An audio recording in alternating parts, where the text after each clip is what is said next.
Each year, Microsoft Research hosts hundreds of influential speakers from around the world, including leading scientists, renowned experts in technology, book authors, and leading academics, and makes videos of these lectures freely available.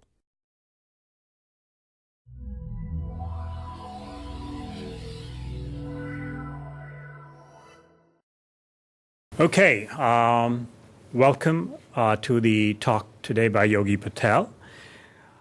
All of us have been huge beneficiaries of a strong education, but not everybody is so fortunate, and for tens or hundreds of millions of children, they do not get an education through no fault of theirs.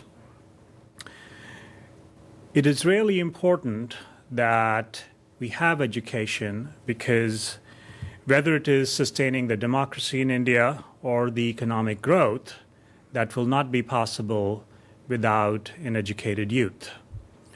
In India, we often talk about the demographic dividend. Okay, the notion that we have a large young population, which, if properly educated, can be a huge growth of economic engine and have the opportunity. But I also believe at the same time that if that education is not there, then it can become a demographic anchor for our society and for our country. So it is, I think a huge problem, but also just a massive opportunity if all of us step up and make sure that the children are being educated. Okay, they are in school, learning well. Now, today's talk is really, about the introduction to an NGO, Pratham, which has taken on this massive problem and opportunity to how making sure that literacy and numeracy is there for the children of India. Just last year, 2.4 million children were touched. In the 6 to 14-year range, 45,000 villages, 65,000 volunteers. So one of the beauties of Pratham is they operate at scale. That is there, and that is quite amazing. Just yesterday I was hearing a story about our state of Gujarat. Okay, how Pratham acts as a catalyst to have scale impact. So in Gujarat, one of the things that Pratham does is they do this ASR, which is a survey across all of India, not what are inputs to the learning system, how many kids are going to school, but what is the learning outcomes? How many kids are actually able to read at grade level? And what this showed, what the survey showed across comparison to the states, that, Gujarat is not doing so well.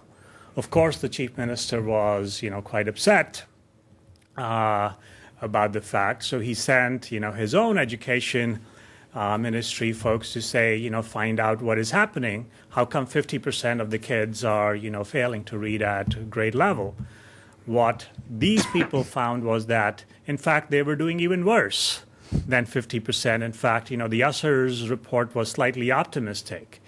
And that has led to an interaction between the government and Pratham as organizations, which will lead to the whole system getting changed. So Pratham uses, both very effective use of the money they get, but also use a lot of governmental interactions, massive numbers of volunteers to make a huge difference in society. Now, today we are very fortunate to have Yogi Patel visiting us. He was the founder of Pratham chapter in USA, all of USA, in 1999, and he was the president from 1999 to 2005, and since then has been the ambassador for Pratham USA, going and talking about passionately the work that Pratham is doing, how it is making a difference. What Pratham does also relates to his personal story in many ways, as he will share with us. So with that, let me welcome Yogi. Yogi, thank you so much for joining us today. Thank you, Anup. Thank you. I really want to thank Microsoft, Anup Gupta particularly, for inviting me to speak here. After all, this is the company that has put a Windows through which you and I can see the beautiful colors of the world. But that window will remain closed or shut for millions of children throughout the world if they don't learn how to read. See, there are about 1 billion illiterates in the world. 40% of them, they make their home in India. Our target population, target audience is children. There are 100 million children in India who are at risk of dropping out.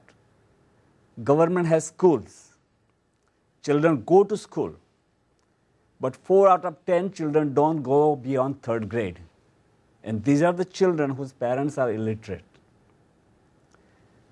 What I'm going to tell you is about some very spirited work taken by an organization called Pratham. Pratham means number 1. It's a Sanskrit word. And the idea is after a child gets a birth, gets food and shelter, the first thing a child is going to need is an opportunity for education. Our mission is very simple. We want to make sure that every child in India is in school. And just going to school is not enough. They must keep learning. And India is only the first step in this, the world in which we live, which is connected by windows. Other countries are going to find us soon, and they are already finding us. We have global application, global implication. For a moment, let's not worry about globe or India. Let's take one family. Why our work is very important. What I'm showing you here is an illiterate woman, her child. Her husband, he's at work. This couple is illiterate. They are not able to give any support system at home. A young boy or girl in 2nd grade should be able to go home and ask parents, how do I add this? How do I subtract this? Where is Delhi? Where is Agra? Where is Mumbai? These parents are of no use or no help. As a result, these children are not going to make it beyond 3rd grade. I want to take you through a life cycle. What will happen when a child drops out? Number 1, the child becomes victim of child labor. In the cities, they take construction job, they work in embroidery factory, sweatshop. In the villages, they go to farms. Then they grow up, they marry early. When your daughter is not going to school, she is 14, what do you do with her? Just marry her off. Let the in-laws worry about her. So the early marriage, state of Bihar, Rajasthan, Madhya Pradesh, even today the girls are routinely married off at the age 13, 14, 15. And then with marriage come children. An illiterate girl has no say as to when she marries, who she marries, how many children she will have. So that leads rise to population. When you are, in this chart I show a population chart for last 100 years. So once upon a time, India used to be only 200 million in 1901. And then we started growing. From 200 million, we went to 400, 600, 800. We crossed a billion mark, and there is no end in sight. See, what is happening in India, those who are educated, those who are literate, they marry at age 25. They limit their family size to 2. Those who are uneducated, they marry at 14, 15. And how many children do they have? 4, 6, 8, 10. So the population explosion is the big problem that is being faced in India. If you go to India, you can see every visit, you see bigger and bigger crowds. The railway platforms are crowded. The roads are crowded. And there is no end in sight. Then they grow up. When you cannot read, what kind of work can you do? In this global economy, which is knowledge-driven, information-driven, these folks will not have any jobs. And then there is exploitation. When you don't have education, everybody takes you for a ride, whether it's an employer, a landlord, or even the government. So these folks are going to face exploitation. And what is so sad about the whole thing, that there is no escape from this cycle. We started with young family, illiterate, their children They drop out from school, remain illiterate, marry, they become parents, their children. Every 15 years the cycle repeats. Since independence in 1947, India has gone through 4 generations of illiterates breeding illiterates. What Pratham is doing is making a very bold attempt. Let's see if we can cut this chain right at the root. Let's see if we can free these children, free this family from that vicious cycle of illiteracy. That's what we do. How do we do that? Do we build schools? The answer is no. See, the government of India has schools. 95% of the children, they attend government primary schools. But 40% of them, they don't go beyond the 3rd grade. So what our mission is, we want to help children with supplemental education. What they are not getting at home, that's what we give. So basically, we run preschool program for 3 to 5-year-olds. We want to make sure that a child, before going to government school, has some grounding in the world of alphabets and numbers. So then child has a better chance of succeeding in government school. So preschool is one. Then when the children grow older, they start going to school, they are already in school. Those who are struggling in the class, and again they struggle because there is no support system at home, we help them with supplemental tutoring. We typically go in a neighborhood. When we find 20 children, we look for a teacher. All we ask is 10th grade education. Many young girls, housewives, they have that kind of education. We recruit them, we train them, we give them school supplies, supervise them. We look for a place. If nothing is available, we meet under a tree. Most of Pratham schools, you will not find a building. You will not find furniture. There are no school buses, no playgrounds. But you will find 20 children who are eager to learn, and one caring soul who lives in that community willing to teach. That's a Pratham model. Why support Pratham? Why help Pratham? Why we need something like Pratham? There are a number of reasons. Number one, Pratham is really attacking the root cause of most problems. You fix primary education, a lot of opportunities will open up. Secondary education is possible. Higher education, college education is possible. Vocational training is possible. If you cannot read, write, and count, there's nothing else you can do in terms of education. Then with better education, you will have better economy, better health, better sanitation. Ultimately, educated people will elect better government. Government that is responsible, government that is responsive. No democracy can reach its full potential if half the people cannot read. So we are really attacking the root cause of most problems. Second, our model is very efficient. It's very well thought out. It's very practical. No fancy schools, no fancy pedagogy. All you need is 20 children, one teacher. With hardly 10th grade education, the work starts. And because of that simplicity of our model, our cost is very low. When we started back in '94 in the slums of Mumbai, we were spending $6 per child per year to teach a child. $6 per year. I cannot park my car in downtown. Today, our cost has risen to $25 in about last 17, 18 years. $25 per year per child. So we are very cost effective. The third is we are scalable. There are a lot of great organizations, great NGOs in India, throughout the world, in the developing countries. But somebody will take 20 children here, 50 there, 100 there, 200 there. Nobody has scale. The scale is an American phenomenon. McDonald's started in one city. From one, they know how to go to 10, 100,000. In India, you have an Idli Sambar shop for 4 generations. The same family will run in the same village or same city. There is lack of scale.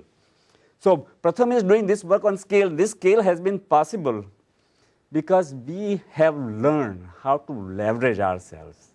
We are not just a bunch of good-hearted men and women trying to help poor children. We are interested in solving a problem that has baffled not only in India, but the entire mankind.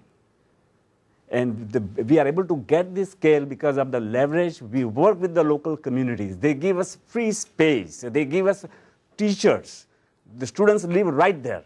Then we work with local businessmen, the tanga wala, bidi wala, pan wala, they all give us some support. The Indian corporations, they are with us.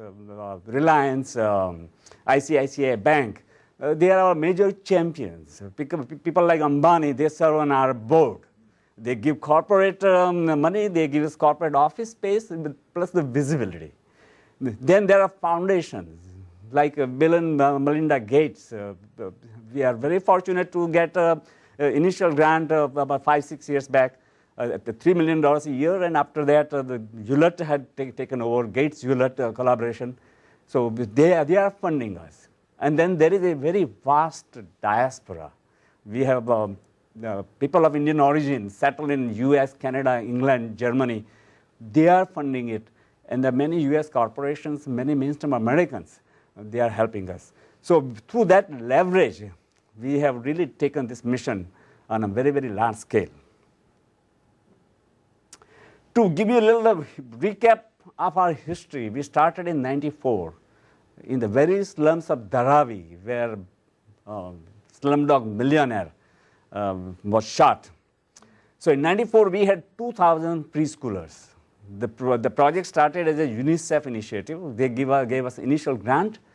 And from that modest beginning, we grew to 60,000 children in 4 years.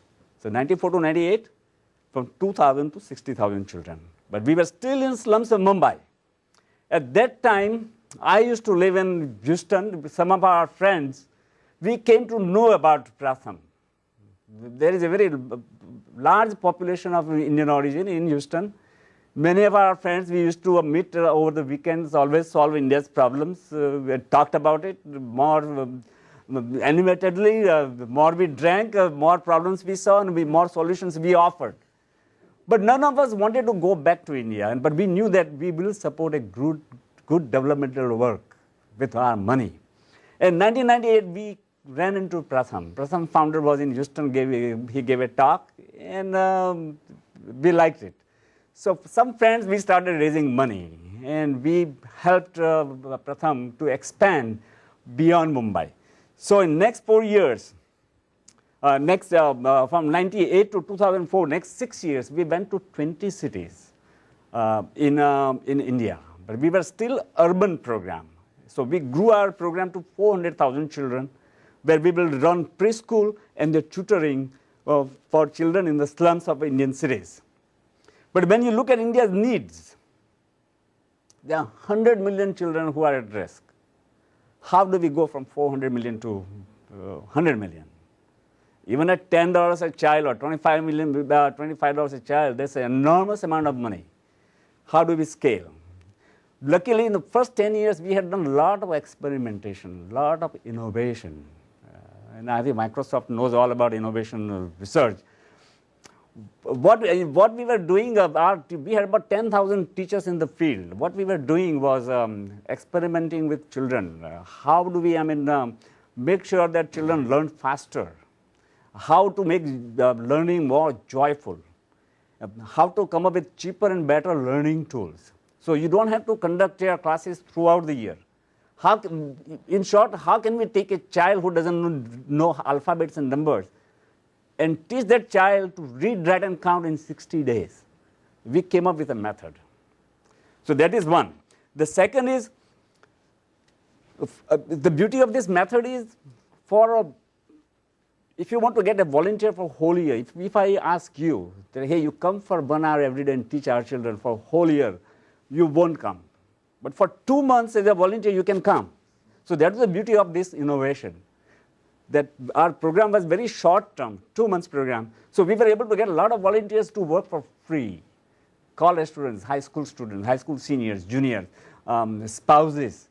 So with that, the third component that really helped us was we decided to work with the government. But ultimately, government has to be part of the system.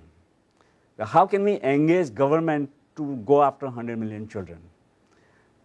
The government has put a lot of focus on higher education, the IITs and IIM. But primary education, there is not much emphasis.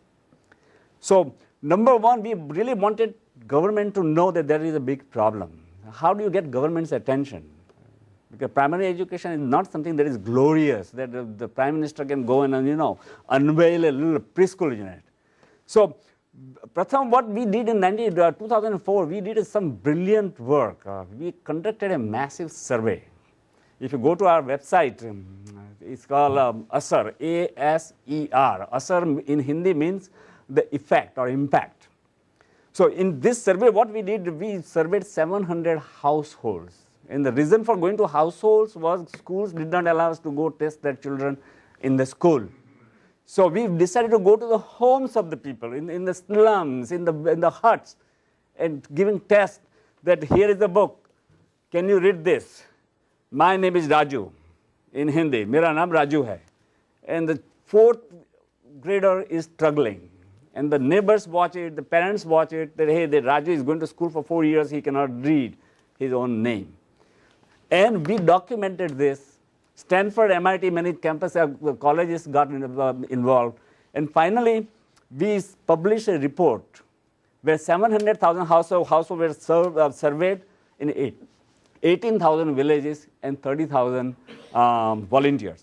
And with that, armed with this, we ran a massive Read India campaign, 2007, 8, and 9. We covered about 33 million children. We recruited 400,000 volunteers, trained them, and they in turn taught in 600,000 villages, almost throughout India. And our impact was 33 million children, and cost per child to run this massive intervention was 50 cents per child.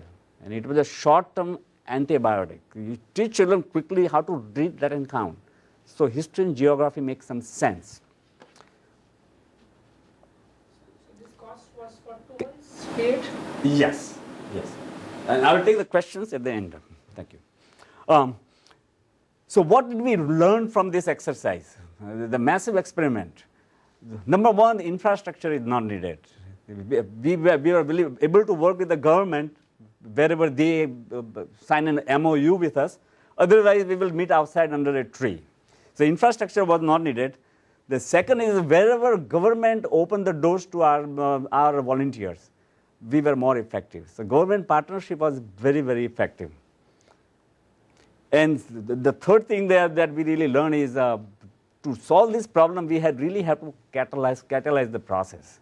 You cannot replace government. 100 million children is big. Government has budget, they have a system. How can we demonstrate the children of ordinary illiterates, they can learn, they are learning, this is how they are learning. So based on this, what we have learned in the last 17 years, we have launched a second phase of Read India campaign, like Read India 2, where we are not going to take all 600 districts. We'll take a part of it, like say 250, 300 districts at the most, that we will take. And we will not take the whole district, but we will take only 10% of the children in a district. Like a district has 1,000 villages, we will work in only 100 villages. But we will stay with the children for 3 years and make sure the children have grade level competency, not just reading, writing, and arithmetic. But the fourth grader knows all the subjects up to the fourth grade level. And the idea is if we can demonstrate that in these 100 villages where Pratham is active, if the children are learning, what is wrong with other villages where children are not, where we are not active? So we create a parental demand by demonstration. That is one. And second, we lead and push government in the right direction. That if this is possible, this is how we are doing it, do what we are doing. So with that, what we want to do is the next 3 years. We already finished 1 year. We went to about, we covered about 4 million children in the first year. And in about 250 districts, we are already active.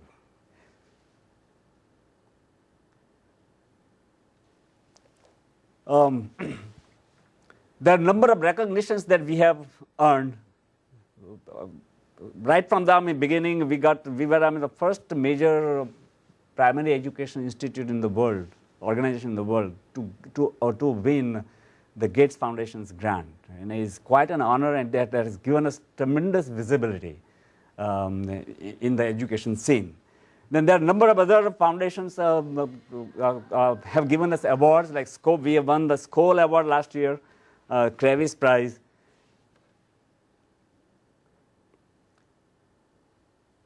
And at this point, I really like to tell you why I became volunteer for this organization. What is my reason? My name is Yogi Patel. I'm a chemical engineer by education. 20 years with Chevron in the oil industry. And after that, I decided to go into business of my caste. My last name is Patel. I went into motel business in Houston. I did that for 15 years, 1990 to 2005. I ran a very large housing project for cancer patients in Houston who came to MD Anderson. And working in the motel industry gave me two things. One is when you work with cancer patients, it gives you a different perspective of life. It makes you a lot more humble. And the second advantage was that because I was on my own, I had control on my time. So in 1998, I came to know about Pratham. I fell in love with the organization. I became a founding member of Pratham USA, served as a president for the first 6 years. And now I serve as an ambassador. And in this role, I travel. I meet people, generally strangers. And I pitch Pratham to them. I persuade them to support our work. And I tell you why I'm doing what I'm doing. It's not easy to travel, to leave your family as a volunteer and to take on the road. But I have chosen to do that. What I'm showing you here on the screen is a thumbprint. This is how 400 million Indians, they sign their names. It's not that in their lifetime they will have many opportunities to sign.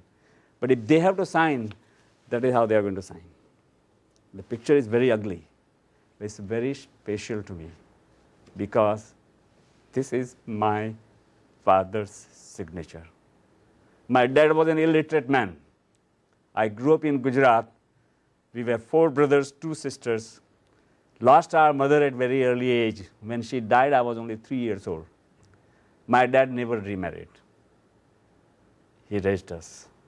And our family knows everything about poverty. When I grew up in that environment, 3 things helped. Number 1, though my dad was an illiterate man, somehow he knew that education was good for us. He was our cheerleader. He rooted for our education. But that alone was not enough. There was a second factor, a divine factor.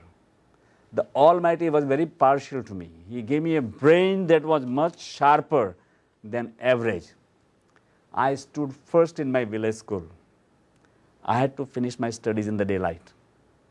Forget the electricity, there was no kerosene in the house. But I managed that. But even that was not enough. There was a third factor. I like to call a Pratham factor. In that village at that time, there was no formal organization like Pratham. But there were few people who had Pratham's spirit of giving. And they were mainly NRIs from East Africa. They had left the poverty of the village in 40s and 50s, went to Africa. They had done well. And when they, Diwali time, Christmas time, when they came home, whenever I had a need, they came through. In 1967, I got my admission to study chemical engineering at Oklahoma State University in Stillwater. I got my admission, I got my visa, I took that train journey from Anand to Mumbai. And even today, I remember so vividly. When I was getting on that train, somebody who had Pratham spirit in that village bought me a pair of shoes. Another family gave me 3 pants, 3 shirts. The young man is going abroad for higher studies. You just cannot get on the flight without shoes, can you? Another family gave me one-way ticket.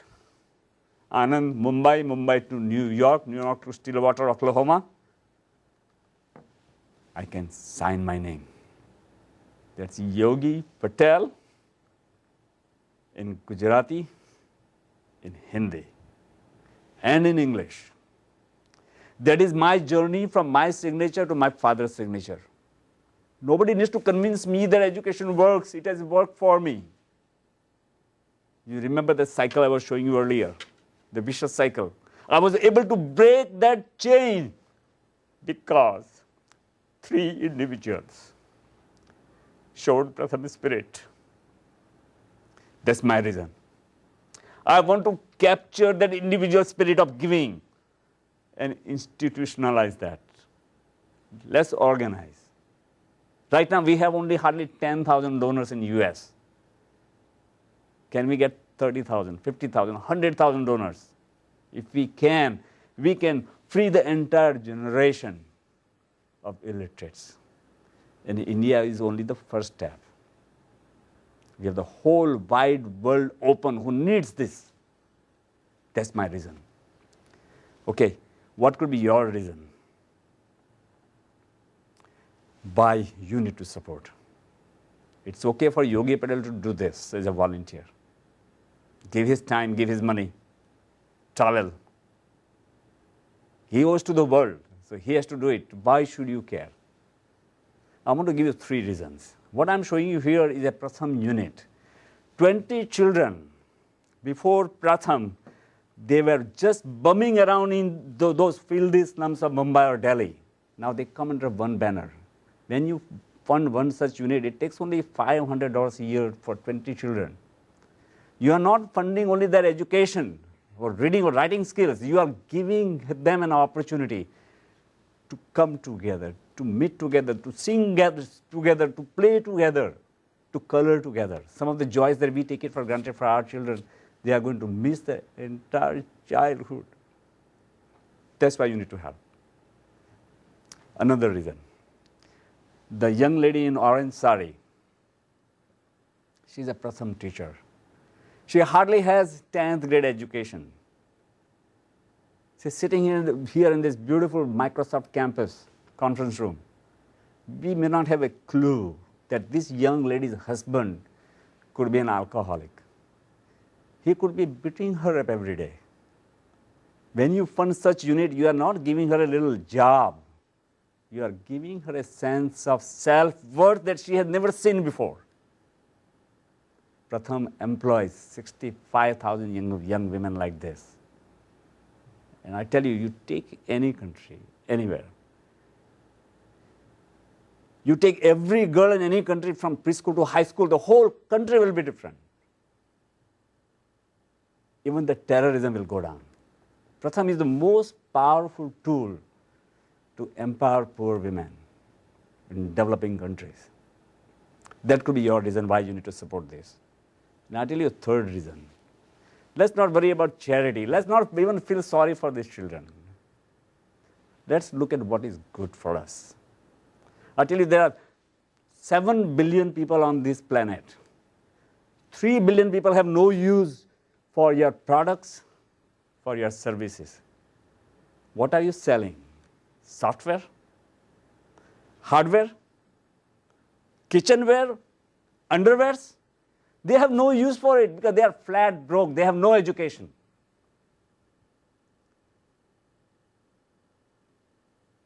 Many times I speak in audience, there are a lot of life insurance agents. I ask them, stand up, are there any life insurance agents?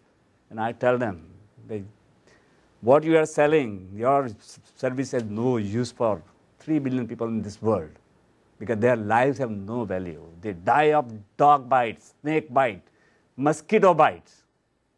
Gates Foundation does excellent work to keep the children alive. They will never buy your product if they don't have education. Pratham is the first step. And don't look at quarter to quarter profit. You invest for quarter century. In 25 years, we'll give you 3 billion new clients who will be productive citizens of the world. Pratham is only the first step. You support us. With that, I take you to my last slide here. And then I'll take questions. Here, what I'm showing you are children. They are children. They have hopes, they have dreams. They have aspirations. They are not beggars. All they are asking us is for an opportunity for education that you had, I had, and they can have it if we take action. Those windows will be shut for them forever if they cannot read. That's what we do. And that's why we need your help. They are children. We have two choices. We can stay on the sideline. These children will grow up to be a liability to the world. Or we take proactive action. They can be a global asset. They can be consumer. They will be fighting for your hardware and software, your tools, the houses, the food, medicine. Choice is ours. I am only a messenger. Thank you so much, and I'll be very happy to take questions. I have not gone into much detail in organizational aspect, the board members, their qualifications. A lot of good information is on the website. But I just want to make a connection and see if this makes sense to you. Because if we don't do the work on scale, there is no hope, because India alone is adding 25 million new children every year. It's a losing battle doing piecemeal here, there. Let's collaborate. And I tell my friends many times that if the bad guys can get together and terrorize the whole world, what is wrong with the good guys? We have the tools. Why can we collaborate and solve some of the basic problems? Primary education, primary health, sanitation, hygiene, nutrition. Make this world a better place. With that, I want to thank you again, and I'll be very happy to take any questions that you have. Let me just thank you so much. Maybe I'll just stand here, given the camera that is working. Part of the reason we organized this talk is, of course, actually personally during this giving campaign, Pratham is the organization where we personally, make our largest contributions to, because our belief in education is, given that this is the giving campaign time, we thought we will, make sure we introduce this opportunity to people. There are also opportunities for, volunteers for activities that are there throughout the year. So just keep your mind open, send email directly, given the audience here, you guys know me. So I won't even, point to anybody else if you're interested. And let's open to questions, because there's actually a lot of, detail in the organization and how it educates. Yogi's covered just one aspect of it, which is around the basic literacy and numeracy. There are many, many other programs that are there and how they manage. So please go ahead with your questions. Thank you. Yes, Samir? So you mentioned 65,000 employees or 65,000 volunteers? No, 65,000 employees, yes. And we have about 800,000 volunteers. And what is the cost of running your organization with 65,000 people? Okay, our total budget in India is equivalent to $15 to $16 million a year. That's about 80 crore rupees, 75 to 80 crore rupees per year. Half of that money is raised in India. Other half comes from diaspora. We have lots of grassroots donors like yourself, and some foundations and corporates.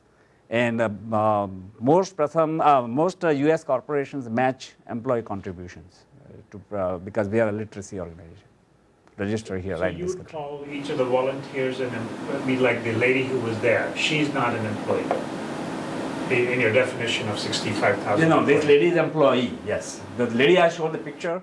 She's an employee of Pratham. But we have 800,000 volunteers who do help with the survey and Read India short-term camps. And the difference in an employee and a volunteer would be that they're doing the same kind of job, but a volunteer can only commit for 2 months of their time. Yes, they commit only 2 months of their time, And many employees, they train the volunteers also. They teach as well as train. Because volunteers come from the streets, and they come from the communities. Many of them, they have never taught, so we have to train them and make sure they monitor them and see that there is an impact. So one thing that I'm trying to understand is if this is the if the bigger concern is to get more money or to get more volunteers or more manpower or to put more technology here. So you mentioned that you're running this project number 2, reading project number 2, and if we can do this for a few villages, then you will convince the government that, look, this model is working.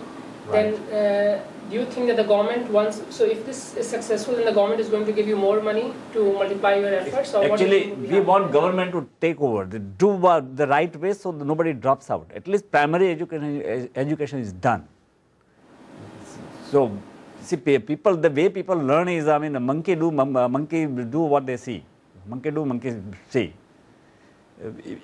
Say, if you know there is no success is shown, nobody will ever dare to do it. Because for years, for decades, children are routinely dropping out. And nobody has bothered about it. Earlier argument was that the parents want them to work as laborers. That's why they are getting out of school.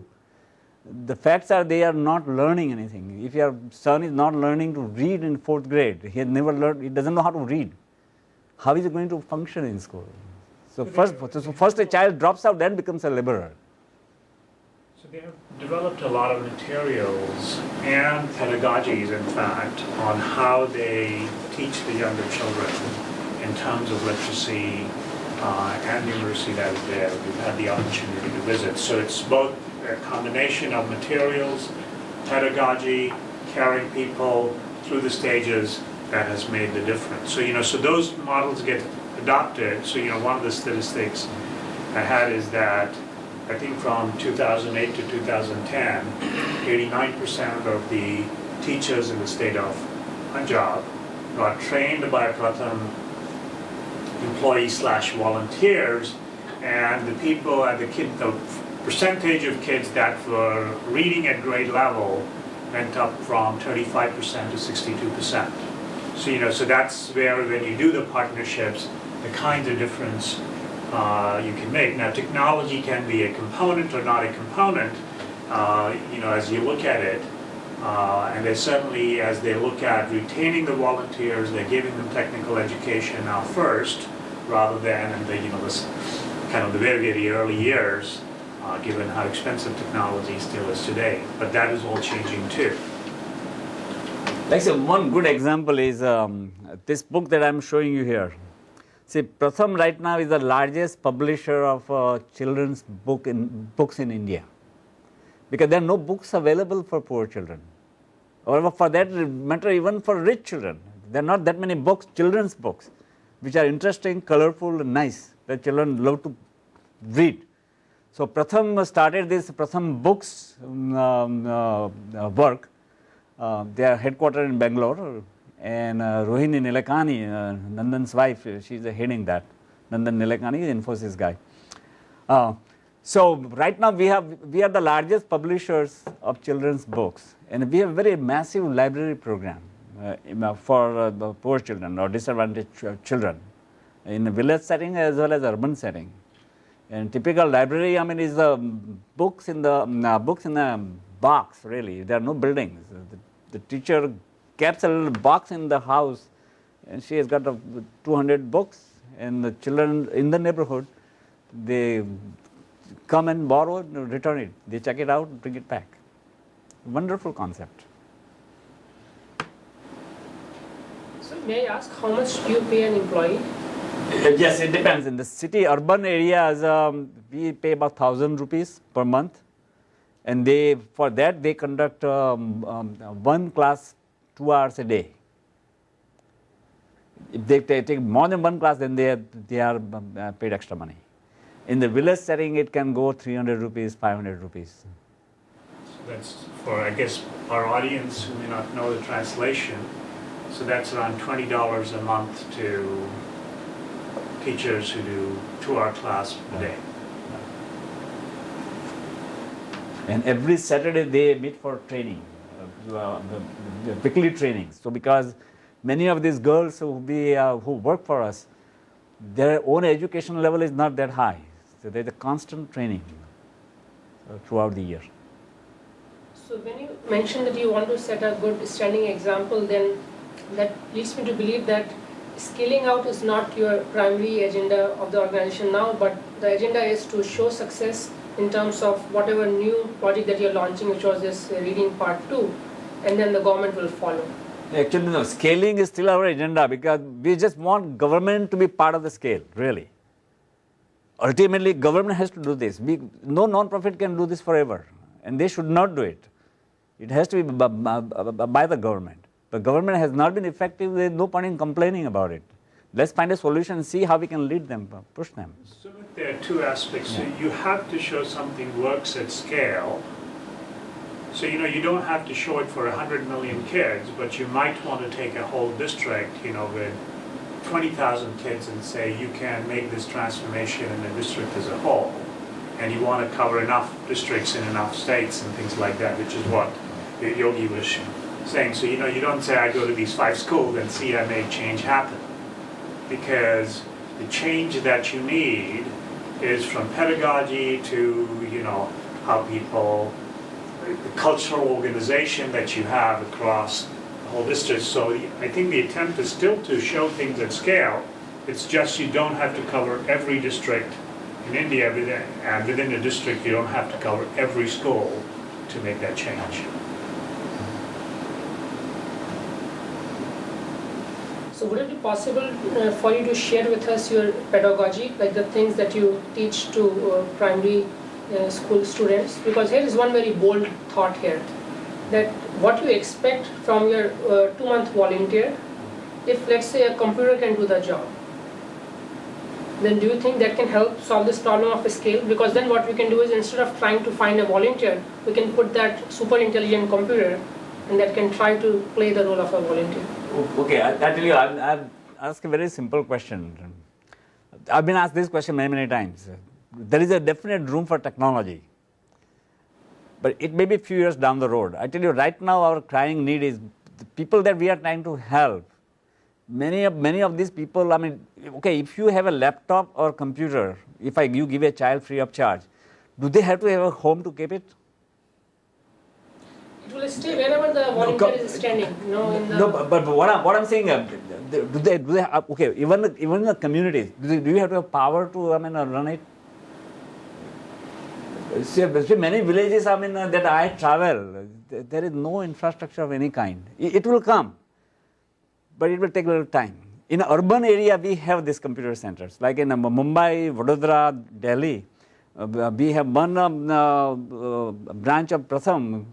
It's called Pratham. What is the name? Computer Learning Center. Pratham Computer Learning Center.